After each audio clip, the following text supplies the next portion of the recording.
everybody. I want to welcome you wherever you are to join us as we sing songs to our amazing God.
Grace when the heart is under fire. Another way when the walls are closing in. When I look at the space between where I used to be and this reckoning, I know I will never be alone. There was another in the fire.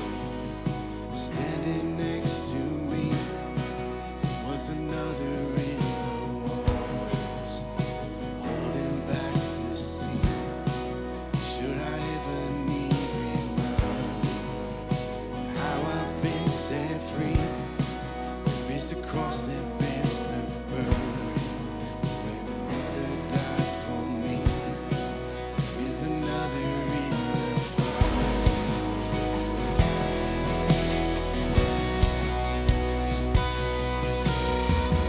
All my dead left for dead beneath the waters. I'm no longer a slave to my sin anymore. Should I fall in the space between what remains of me and this reckoning? Either way, I will bow to the things of this world. I know, and I know I will never be alone. There is another in the fire, standing next to me. There is another in the waters, holding back the seas. Should I ever need reminding, my power set me free. There is a grave that holds nobody, and now the power lives in me. There is another in the fire. There is another in the fire.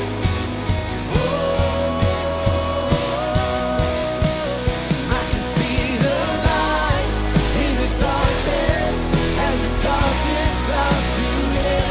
I can hear the roar in the heavens as the space between resting. I can feel the ground shake beneath us as the prison walls cave in. Nothing stands between us. Nothing stands between us.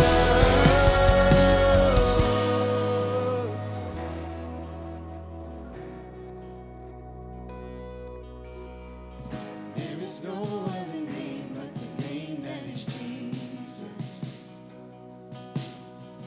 He who was and still is and will be through it all. So come with me in the space between all the things unseen and this reckoning. I know I will never be alone. I know I will never be alone. Be another in the fire, standing next to me. There'll be another in the waters, holding back the seas. Should I ever need reminding, how could it have been too late? Count the joy from every battle, 'cause I know that's where you'll be. There'll be another in the fire, standing next to me. Be another in the waters, holding back the seas. Should I ever need reminding, how could it have been too late? Count the joy from every battle, 'cause I know that's where you'll be. Count the joy from every battle, 'cause I know that's where you'll be. I count the joy come every battle, 'cause I know that's where you'll be. I count the joy come every battle, 'cause I know that's where you'll be.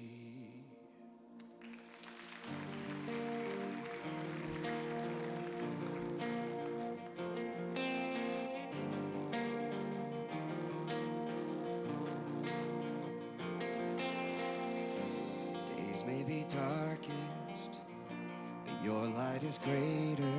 You light our way, God, you light our way. When evil is rising, you're rising higher, with power to save, with power to save. You keep hope alive. You keep hope alive from the beginning to end. Your word never fails. You keep hope alive because you are alive. Jesus, you are alive. Death had a stronghold. Your life is stronger. Rose from the grave, rose up from the grave. Oh, when evil is rising, you're rising higher with power to save, with power to save. Oh, you keep hope alive. You keep hope alive from the beginning to end. Your word never fails. You keep hope alive because you are alive. Jesus, you are alive. There's hope in the morning, hope in the evening, hope because you're living, hope because you're breathing. There's hope in the breaking, hope in the sorrow, hope for this moment, my hope for tomorrow. There's hope in the morning, there's hope in the evening, there's hope because you're living. There's hope because you're breathing. There's hope in the breaking. There's hope in the sorrow. There's hope for this moment, my hope for tomorrow. You keep hope alive. You keep hope alive from the beginning to end. Your word never fails. You keep hope alive because you are alive. Jesus, you are alive. Oh, you keep hope alive. You keep hope alive from the beginning to end. Your word never fails. You keep hope alive because you are alive. Jesus, you are alive.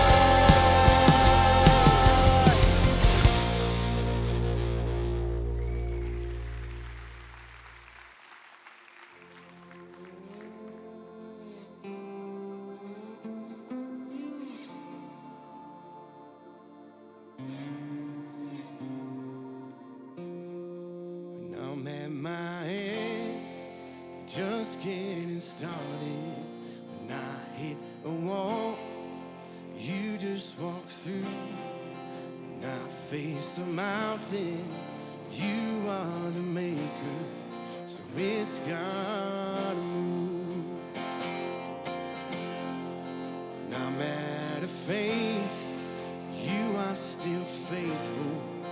When I'm at my worst, you are still good. And all of my questions, you are the answer. It all points to you. You're the God of the breakthrough.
Would you join me in prayer?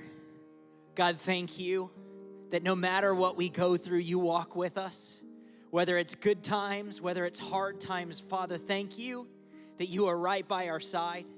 Father, I pray for my friends, whether they're watching online or whether they're in person here, Lord, or whether they're at one of our campuses, that God, you would help them along. No matter what they're struggling with, Lord, I pray that they could put that at the feet of your cross, that they would find freedom in you. So God, I pray that you would work and move this weekend. We ask this in Jesus' name. Amen. Thanks for singing with us. Go ahead and take a seat.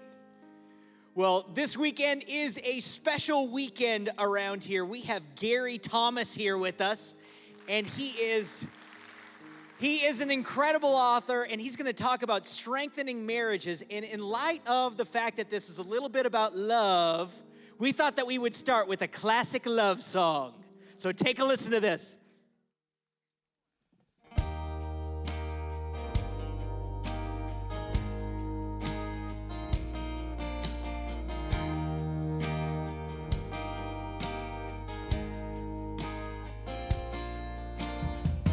Looks like we made it. Look how far we come, my baby. Man, it took the long way.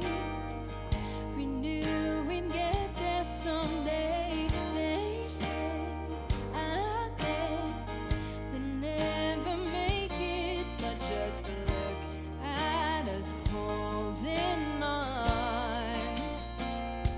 We're still together, still going strong. Still the one I run to, the one that I belong to. You're still the one I want for life. You're still the one that I love, the only one I dream of. You're still the one I kiss goodnight. Ain't nothing better. We beat the odds together. That we didn't listen. Look out what we would be missing. They said, I bet we'll never make it, but just look at us holding on. We're still together, still going strong. You're still the one I run to, the one that I belong to. You're still the one I want for life. You're still the one that I love, the only one I dream of. You're still the one I kiss goodnight. You're still the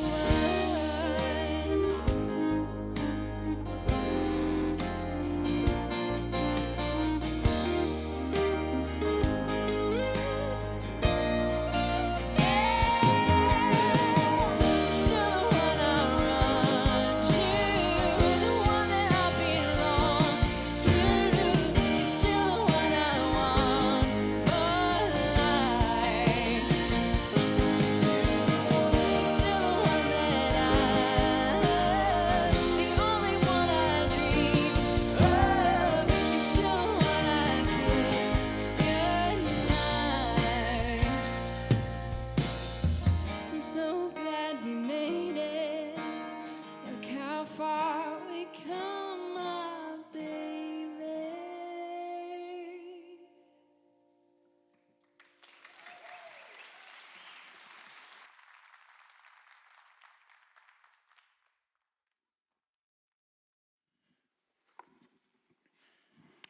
Well, it is such an honor to be here this weekend and share this weekend with you, to see the special work that God has going on here in Albuquerque and apparently Belize. We've just loved it here. In fact, my wife and I were the crazy people that got up at 4 a.m. to see the balloons take off. Worth it, 100% worth it. So we're thrilled to be here. Wayne Williams grew up a Chicago Cubs fan because that was his dad's favorite team. It marked his childhood. They would listen to games on the radio, occasionally watch them on television. And if you know anything about Major League Baseball, you know that being a Cubs fan for over 100 years was an exercise in futility. The last time they had been to the World Series and won it was 1908. But like good fans do, they made a pledge when, not if, when the Cubbies made it back to the World Series, they would listen to the games together. And Wayne wouldn't have had it any other way. It was just his childhood. Couldn't imagine enjoying it without his dad. So when the Cubs did make it back to the World Series in 2016, it's actually a bit of a bittersweet moment for Wayne. It was sweet because the Cubbies were in the big show. It was a little bitter because it's going to be very difficult for him to keep his promise. See, Wayne now lives in North Carolina. His dad is all the way out in Indiana. But there's actually another factor that made it even more difficult, and that's the fact that Wayne's dad had died some years before. But Wayne believed if you make a promise, you keep a promise. So he drove out to Indiana, and I've got a picture here of what he did. Got on his father's grave, opened up his phone, and Wayne and his father listened to the Cubs win the World Series together. Yeah, isn't it amazing? That story hit me as much as it did you. The fact that a guy would take his promise that seriously. He could have so easily said, look, it was just a sentimental promise made when I was a boy. It doesn't even matter. My dad's not even here. But he felt that there was something where once he gave his word, he was going to go through with it regardless of how difficult it might seem. And maybe the reason that story hit me so much is that God reminded me of a promise I had made that transformed my marriage. I already thought my marriage was okay, but it took it to another level. And that was a promise I made on the day I got married 38 years ago. And if you use traditional vows, here's what you promised as well. I promised to love and to cherish until death do us part. That was probably the last time I ever thought about the word cherish. A little bit in the 80s or 90s when Madonna made it the title of a song. Didn't listen to it that much, but I just let it go until God reminded me of this promise and convicted me. This is what you said you would do for your wife. I want you to figure out what it means, how to do it, and then I want you to put it into practice. And doing it was revolutionary for me. What it did is it just raised the bar. Whenever I've thought of marriage, I always thought of love, which is key. And love is the substance of marriage. It's sort of like the bread of marriage, right? It's what's the substance, we need it. But cherishing is like the jam. It's what makes the bread delicious. And I believe God was challenging me and also those in his church, as so many have taken up the call, to look at the quality of our marriages and say, how do we raise the bar? And I believe looking at cherishing as the goal is one of the ways that we do that. Now, some of you might say, I'm single, watching online, it's time to tune out, or I'm here going to have to hear another sermon on marriage. Let me just say why I think if you're a man or a woman who's single, why you might want to consider this. You want this in marriage. Trust me, you do.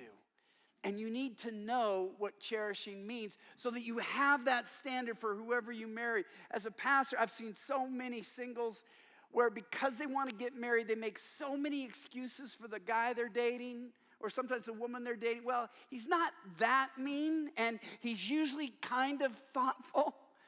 I want to raise the bar for you because if you know what cherishing is, and you want to be cherished in your marriage, and trust me, you do, then it's helpful to take a step back and realize, okay, this is what cherishing is.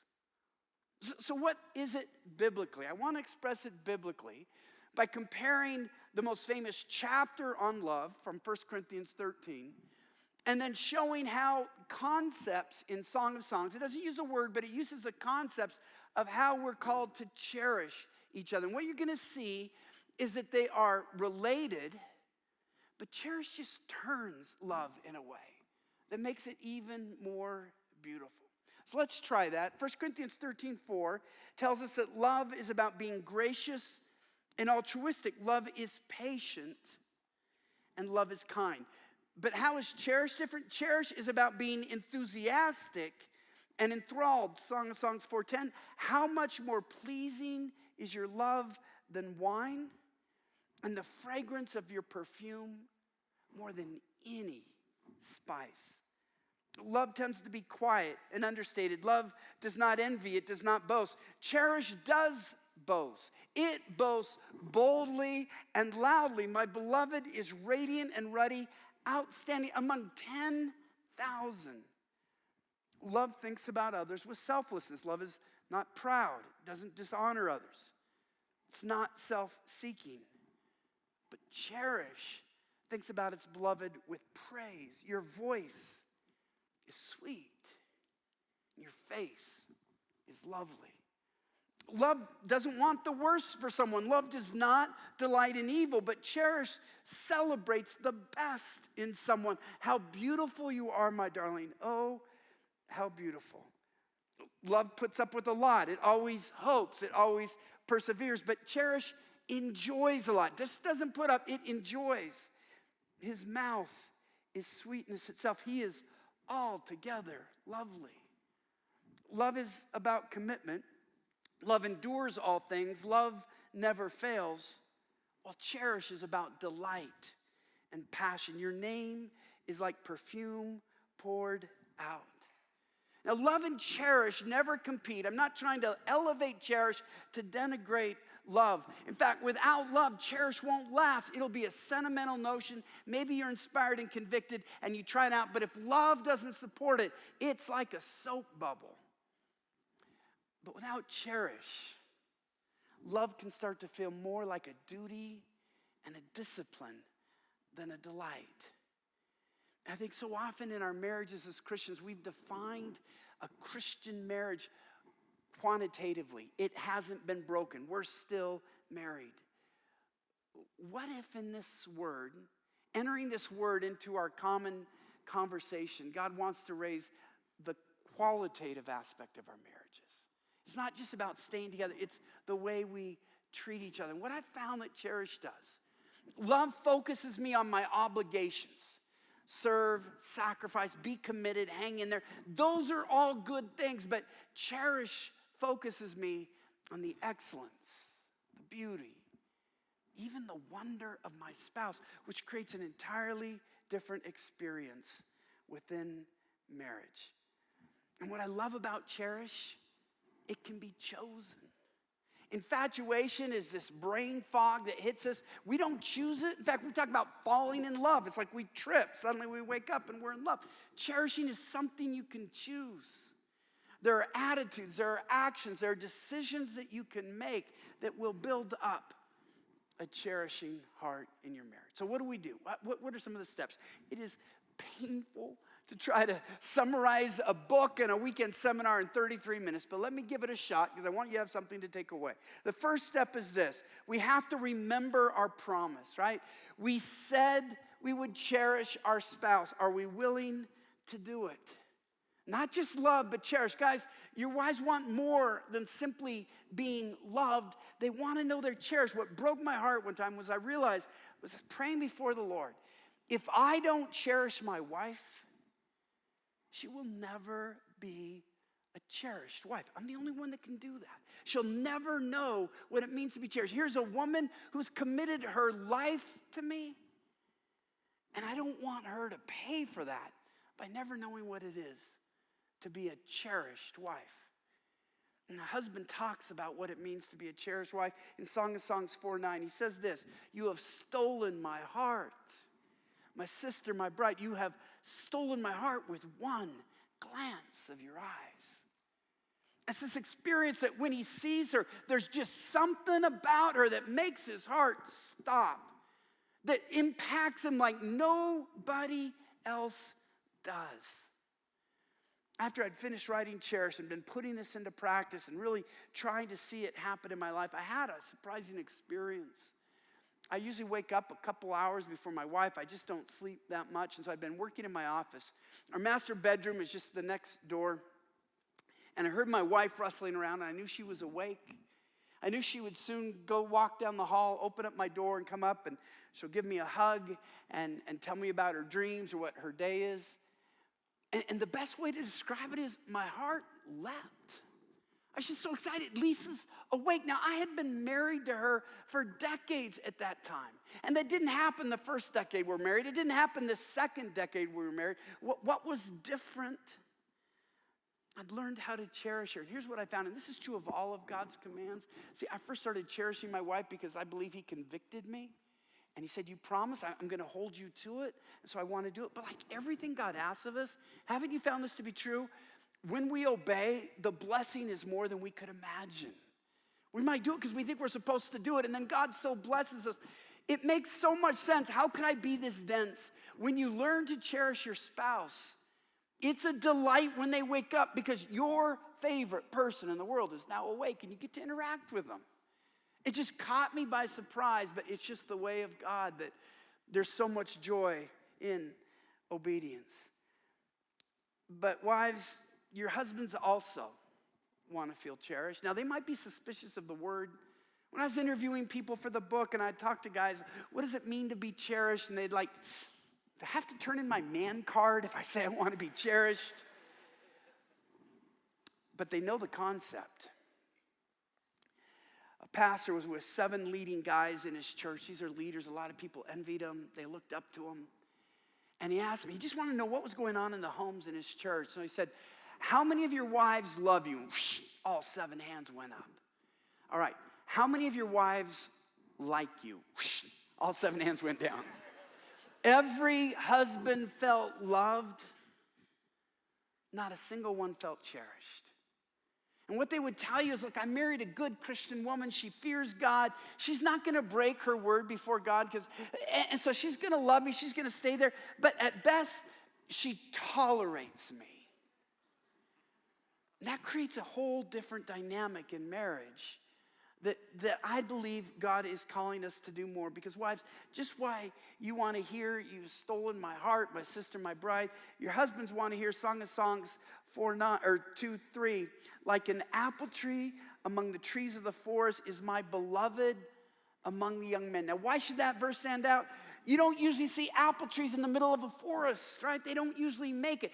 There's something different about him. He's unusual. All of these lumber trees just fit into each other. He is different. He's an apple tree that's sweet to the taste. There's something different about my husband. He wants to know that you look at him differently. He's not like all the other guys. He's something special to you. Now, the good news is, I promise you, I would not have come here this weekend. I wouldn't have written the book if I wasn't convinced of this, that you can choose to cherish your spouse. Otherwise, I don't want to just make you feel guilty. How do I know that?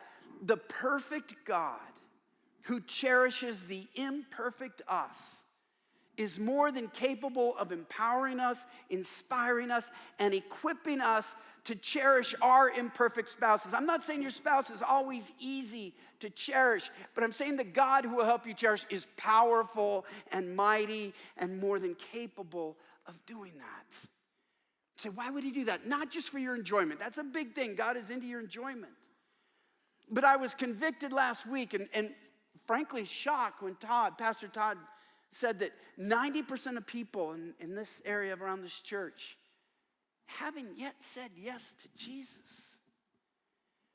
And while he encouraged you to invite more people here, which I urge you to do, we know a lot of them aren't going to come in these doors. So what do? Well, what if we can bring our marriages to them? What if they're watching us on the ball field, in the boardroom, in schools and libraries and office buildings, and they notice it? People here, they treat their spouses differently. I've never seen a husband treat his wife that way, or a wife talk about her husband that way. What is it? Why do you love each other that way? And that's when we connect them with Jesus. The God who cherishes the imperfect me, inspires me and equips me to cherish my imperfect spouse. I want that marriage. Then come with us this weekend and meet the God who makes it possible. It's wonderful what it does for our marriages, but it's just as powerful for what it does for our witness. So remember your promise and why it matters, why God might be convicting you, that it goes beyond your marriage. The second step, after you remember your promise, is we need a new mindset. Why? Christian transformation begins with the mind. Romans 12:2, be transformed by the renewing of your mind. So if you want to transform your marriage, you have to change the way you think about your spouse. There's really two choices, growing contempt or growing cherish. How do you make a difference? The vision I believe that God gave me, it was so powerful. It's changed the way I look at my wife. Going back to the Garden of Eden. Think about this for a brief moment of time. As Adam received Eve, she was the only woman in the world. There was no one he could compare her to. He couldn't knock her down. She's athletic, but she's not as smart as this one. She doesn't have a sense of humor like that one. No, for all he knew, Eve defined what a woman is, and this is the tough part, and what a woman is supposed to be. He couldn't imagine a woman any other way because he had never seen a woman who was any other way.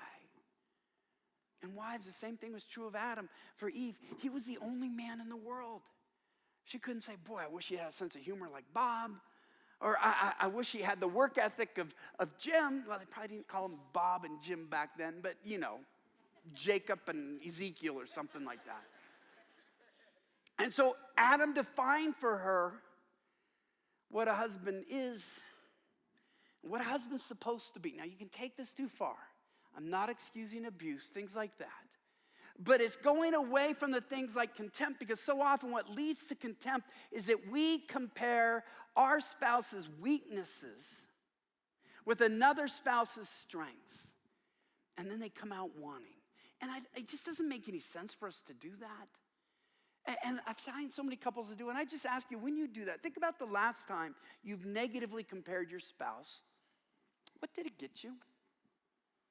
After 15 minutes ruminating on that, comparing, well, he doesn't do what she does, or she doesn't do what that person does, you go, I feel so much better about life now.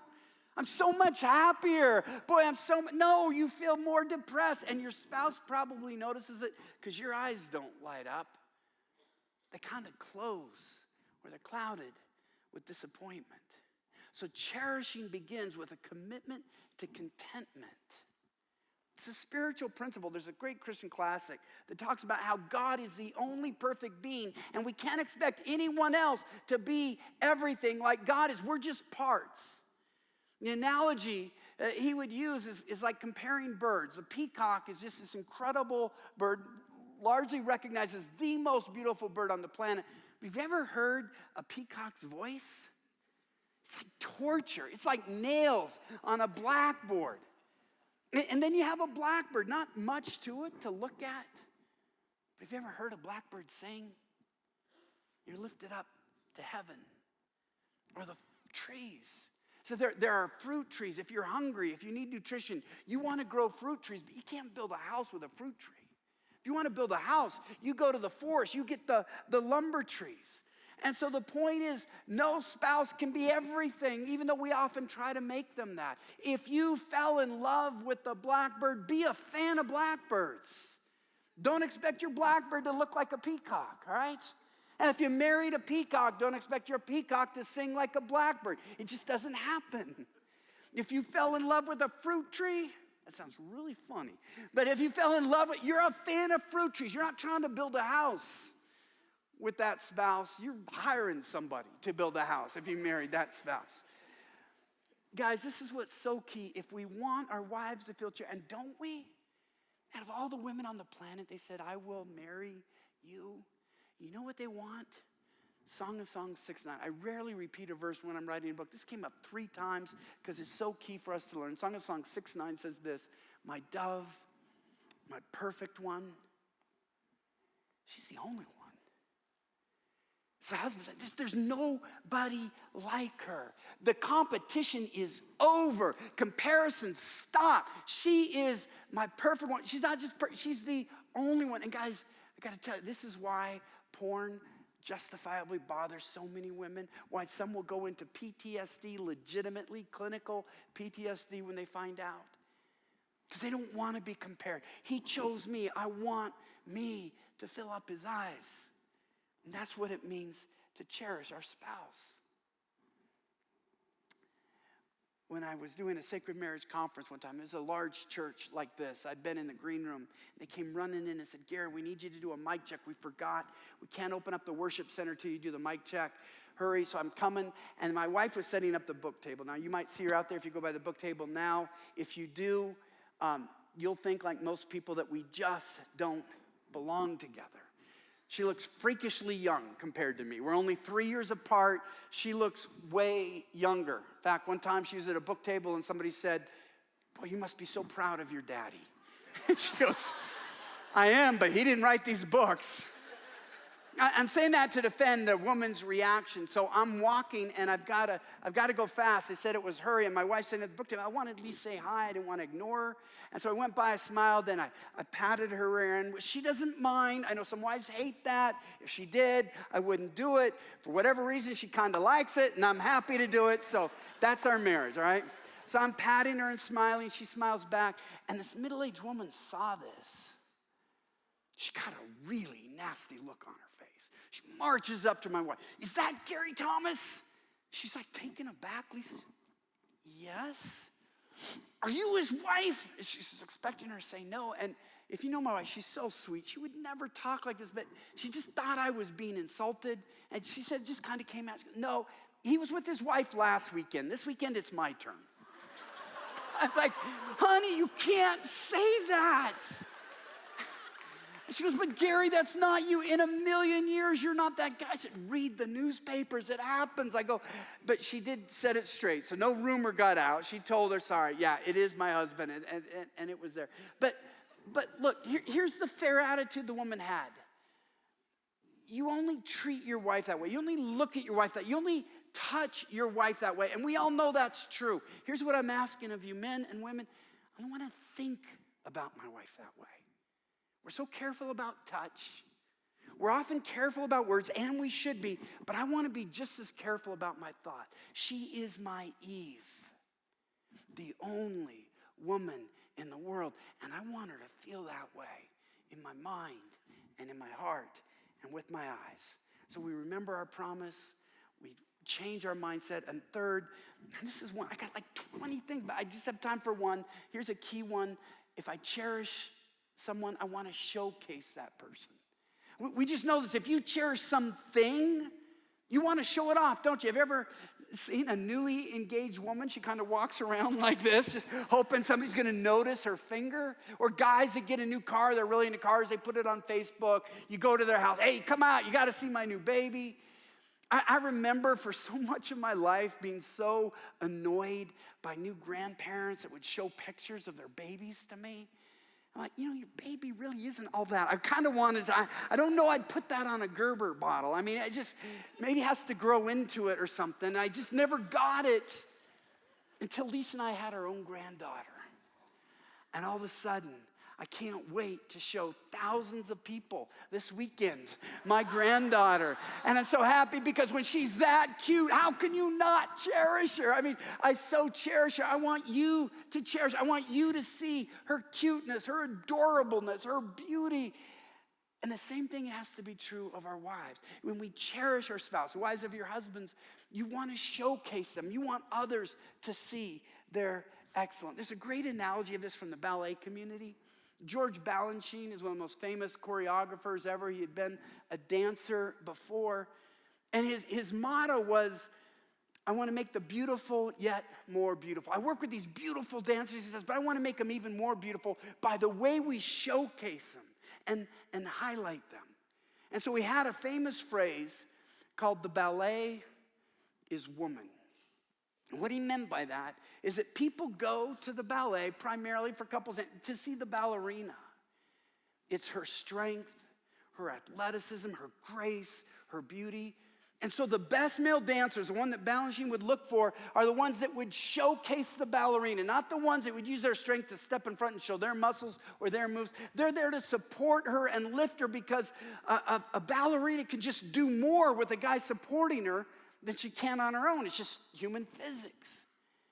I want to show you a clip from documentary narrated by Sarah Jessica Parker on the New York Ballet Company about couples dancing. Now, you can flip the genders on this. This doesn't have to be way, but I want you to just think, what would marriage be like if our attitude is to showcase our spouse's strengths, to find their beauty and their point of excellence so that others can see it, if that was the attitude we woke up with? Look at this clip.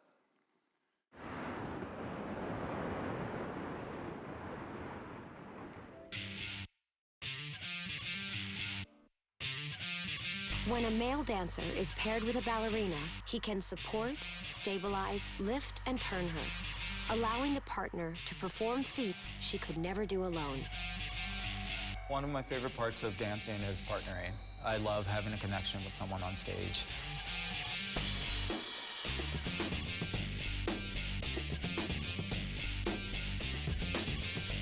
There's this saying we have that ballet is woman. The best thing I can do as a partner is to kind of disappear and make sure that everybody in the audience is enjoying her performance. Because it's not about you. It's about making the woman look beautiful. It takes true artistry to make a woman feel that safe on stage while she's trying to do all these different things. You just have to have that trust. It's not always perfect or safe, but usually they'll catch you before your head hits the ground. Usually. So, well, I got dropped on my head once, but. Partnering's a lot about confidence, and you have to go for things, because if you don't go for it, then it doesn't work out. Right, yeah. And a lot of these lifts I've never done before, and they're kind of scary. I'm sort of afraid of heights. With Craig, I'm not afraid at all. Well, I know he's not gonna drop me, right? Yeah, not yet. If that was my daughter, I'd want Craig to be a little more assured. Yes, I'll never drop you. But just imagine this. See, this was such 180 degrees different for me. I would wake up early on in my marriage. Is my wife going to notice me, appreciate me, and show me and brag about me? You can't control that. What if you wake up? I want my spouse to be cherished. How can I help others see her beauty and her excellence? Somebody from the dancing community told me that before she would do a move, her husband would, or the male dancer would touch her hip. And it was just his way of saying, I got you, you can do this. And when your spouse begins to feel cherished at home, imagine what they might do out in the public sphere. It's such an enormous feeling to be cherished by one who knows you best, that it really doesn't matter if the world laughs at you or if you fail in the world, because what matters most, the one that you have pledged your love to cherishes you, and that energizes you and gives you strength to the point where I would say, you don't know what your spouse can be if they've never been cherished. Spouses flourish when they're cherished, just as they feel the life drain out of them when they're faced with contempt. You can create a new spouse when you cherish your spouse. Now, I'm a realist. I've worked with marriages for decades now. Been a pastor in 2 large churches. And I know some of you are saying, Gary, I can't think of one thing to showcase about my spouse. To be honest with you, I don't know where I would begin. And I know some of how that happens because psychologically there's something about our brain. Even when we see something excellent in our spouse, the excellent becomes a status quo. We stop seeing it and we become obsessed with the negative. And then we go into the comparison, and then it goes to the contempt. So what you need to do if you're at that place is to showcase your spouse first to yourself. And one of the ways is to remind yourself of what your spouse does. What I did one year, I stole this idea from someone else, but it was so powerful in my own life. I got out a daily journal, and every day I would write down something that Lisa had done the day before that I could specifically thank her for, or a character quality that I treasured, and I was going to make it her Christmas gift that year. And it's, first 30 days you're thinking of something, and then 60 days. When you hit about 3 months, sometimes I had to sit before the Lord and say, God, would you remind me what I can thank my wife for yesterday? Because I couldn't keep mentioning the same thing. Now imagine what it does to a husband. Just think about this practically. When my first thought in the morning, I was determined I wouldn't start a lick of work until I'd written in that journal, God, remind me of something I can thank my spouse for. I remember in the summer being terrified. What if I lose this? Because it was all handwritten. There was no copy. Even if I would have, it had already changed my marriage because it just changed the way I thought about her, talked about her, and appreciated her. She'd just see the difference in my attitude because I was showcasing her to myself, and it made me cherish her even more. And so it was one of the Christmas presents I gave her. One of my kids was pretty shocked. The oldest daughter, she goes, Dad, sheesh, that's like something you only see in a Hallmark movie that nobody ever actually does. But I wanted my kids to see, even decades into my marriage, there's so much I appreciate about your mom. I cherish this woman. I know some of you are hearing this, but you're still thinking, Gary, this sounds so great. If I could start over and have a cherishing marriage with someone else, I'd love to give it a try. But let me tell you and end with a story of a guy who found out it's not that way. I spoke in Winnipeg in February some years ago, which I don't recommend anybody do. Even in Canada, they call it Winterpeg. I mean, it is freezing cold. But because of the weather, he had to drive so slowly, so I was able to hear his story, which was so inspiring. When he said, Gary, you have no idea how true everything you're saying is. He said, I've been married twice. He told me the story of his first marriage, which was a good marriage. They had traditional roles, and he loved his wife. They did what they thought husbands and wives were supposed to do. And then toward the end of the marriage, his wife started to get sick. The last 8 months, she was dying. So he had to do everything. Cooking, cleaning, shopping. Because when the spouse you love is dying, it's what you do. After she died, he was single for 4 years. And when you're single, you have to do everything because there's no one else to do it. Then he met another woman. She had never been married. They decided to get married. And he said, Gary, I decided I wanted to treat my second wife like I treated my first wife the last 8 months of our marriage.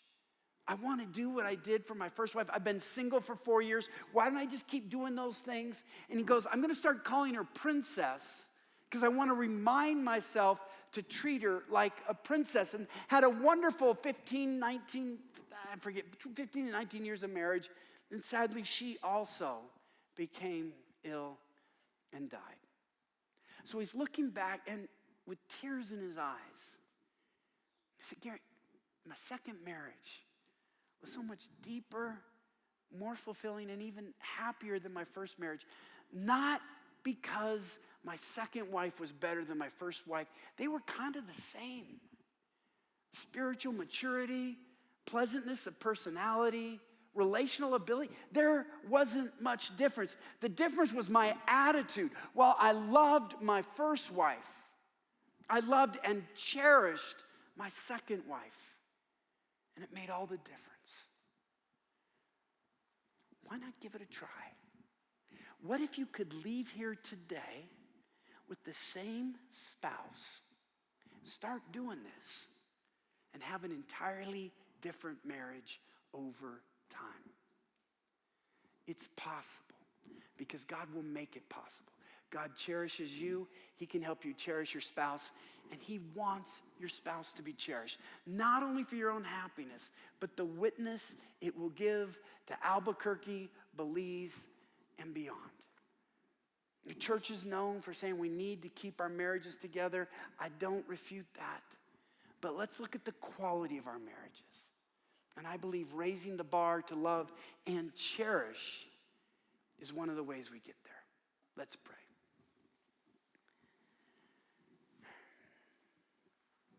Father, this, just even talking about it, is such a beautiful picture to me. Because it reminds me of how you cherish us. In our sin, while we were yet sinners, you died for us. And how you call us to treat others the way you have treated us. And I know some here, they may not feel like their spouse is worthy of being cherished. But God, you are worthy of being obeyed and worshiped and honored. So I pray that you would transform our hearts, would remind us of our promises, reset the way we think about our spouse, chase out comparison. Help us to showcase our spouse and worship and please you in the process. We pray in Jesus' name. Amen. Thanks for joining us today. If you'd like to talk to someone about what you've just heard, or maybe you're ready to make a step in your faith, give us a call or send us a text at 505-922-9200. We are ready to talk with you. We hope you loved that message from Gary Thomas. To all of the married couples, we are just about to launch several 6-week Cherish groups across each of our campuses starting the week of October 10th. These groups will help you and your spouse find out what it really means to cherish each other. You'll learn how to honor and care for your spouse and how to take your marriage to a whole new level. Find your group and register at sagebrush.church/cherish. Spooky season has officially arrived. Celebrate in style at the Riverside campus, up close and personal at our Sagebrush Spooktacular walkthrough. No traffic, no waiting in long lines, just park and walk through as many times as you want. Come and hang out with the characters you've come to know and love as you enjoy this experience at your own pace. Kids will get glow sticks and have fun at the dance party. The Sagebrush Spooktacular walkthrough will be from Friday, October 28th to Sunday, October 30th from 7 to 9 p.m. Each vehicle only has to purchase one ticket, and this year, 100% of the proceeds go to Carrie Tingley Children's Hospital. Tickets are limited, so purchase your tickets on the Sagebrush app or at sagebrush.church/events today. At Sagebrush, we value the next generation and know just how important it is to teach them about just how much God loves them. If you have young children, be sure to check out Kids Planet. If you decide to attend an in-person service, your child will have the opportunity to participate in a creative and interactive hour where our team will teach them about Jesus and the Bible in an age-appropriate setting. You can also watch the weekly teaching from your device through YouTube or the Sagebrush app. If you have middle school and high school age students, Remix is a great place for them to meet new people and be challenged and grow as they dive into biblical concepts in a Christ-centered community. They can also join a small group and participate in student-centered events. Check out sagebrush.church for more information. Thanks for joining us today. We hope you've enjoyed this teaching. We'll see you again next weekend.